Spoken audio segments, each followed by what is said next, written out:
Welcome to the Corner Faster, Get Fast series.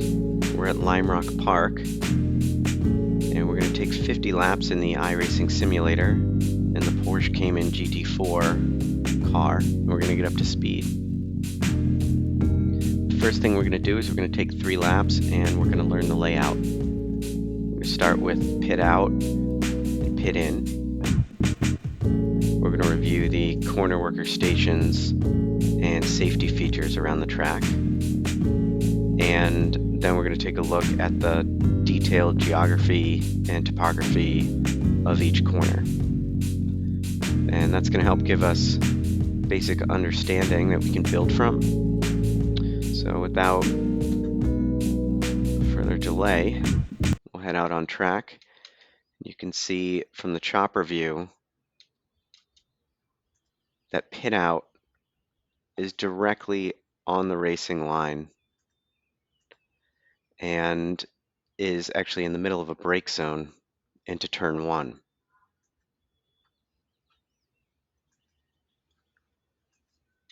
So traffic on the racing line typically passes somewhere under the middle of this bridge. Just have to be mindful of that when pitting out.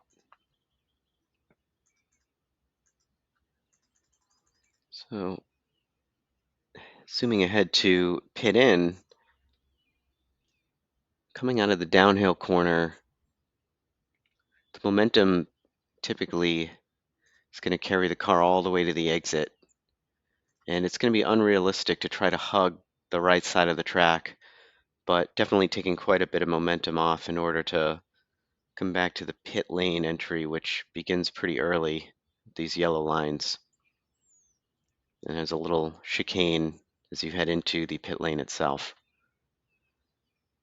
Make sure to stay out on the left side when running down pit lane to avoid any crew or equipment or cars that might be in pit lane on the right.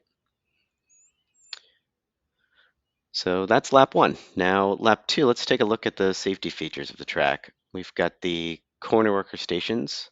There's more corner worker stations than corners. This is station 1 at turn 1. We also have the extra paved runoff, which we'll preview in the next lap. There's some grass runoff on either side before hitting either the wall on the inside or the tires on the outside. Reaching the tires is common in high-speed offs if you don't make it into the middle portion of the corner. Here's the second corner worker station, station 2, the apex of turn 2, Big Bend. And station 3, the outside of turn 3. To the left-hander and right-hander, there's a lot of grass runoff. This is probably one of the relatively safer portions of the track. Except that this runoff, take a look at the map here. You can see all this grass around the left and right-hander, but it disappears right around the exit, just on the other side of the exit curb. And we have about a car width of grass before reaching the tire wall right up here. So if something does go wrong, definitely try to catch it early. In the uphill we have on the right side, you can pull off if you're having a mechanical and you're running the classic uphill configuration. You can use the Grand Prix chicane, pull off to the inside, and rejoin the track after the uphill.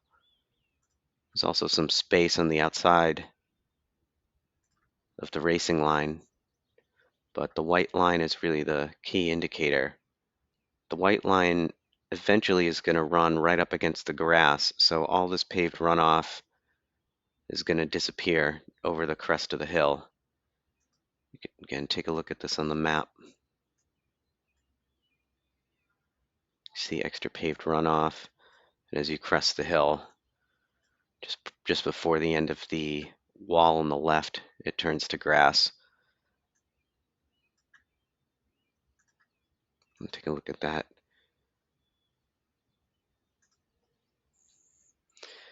We also have another 2 corner worker stations here. We have actually 3 corner worker stations. Let's back up, take a look at that quickly.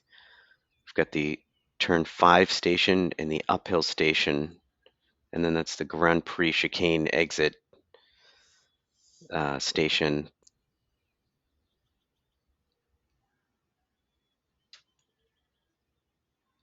The West Bend station and the West Bend chicane. Again, an extra paved runoff area that meets back up at the track. We've got the bridge station.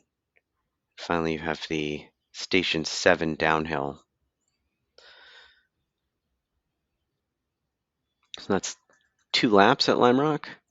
Let's take a look at the layout of each corner now. Turn 1 is pretty flat. It's a little pocket of camber on the apex. There's a bit of runoff out here. So you can see a long lane in case of a brake failure. Also quite a bit of extra space here on the outside in case something happens early in the corner. You can see just how banked it is. Pick a different camera view here. You can see the track sort of falling gently to the inside all the way around.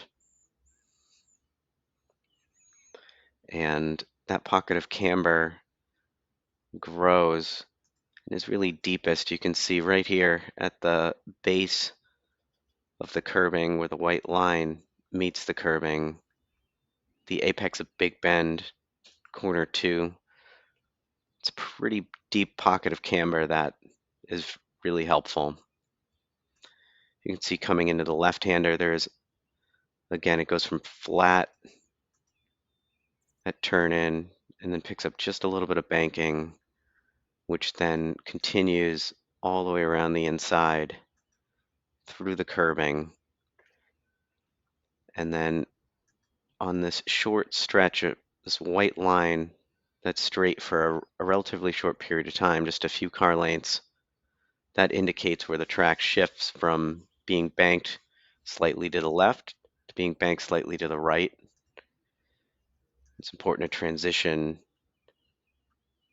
smoothly between the two.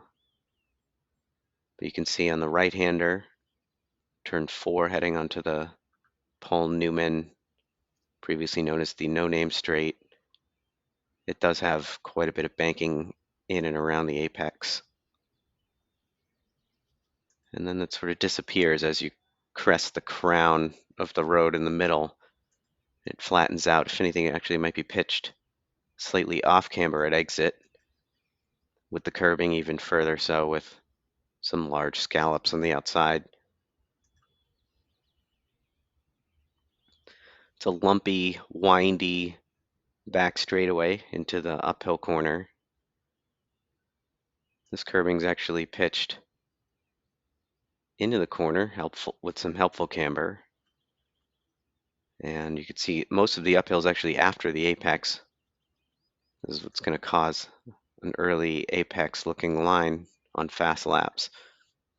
You can see it is just starting to head up here right at the apex curbing, and even steeper just afterwards.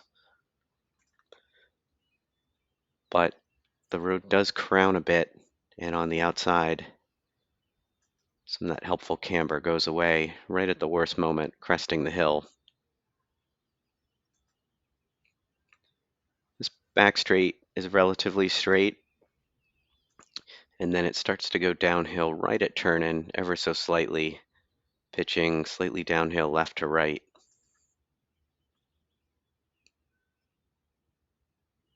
Yep.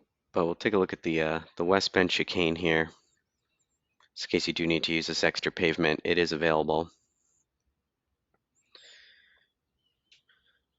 But really, it's after West Bend where the road drops out from under the car and pitches steep downhill. And really the opposite of the uphill corner where all of the change in grade is after apex. And the downhill, all of the elevation changes before apex. And it's flat essentially from turn in all the way through exit, just a little bit of camber around the apex.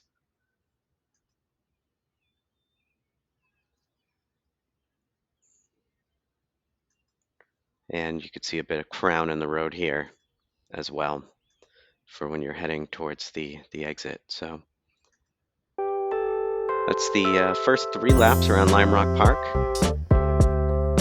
In the next few laps, we'll take a look at vision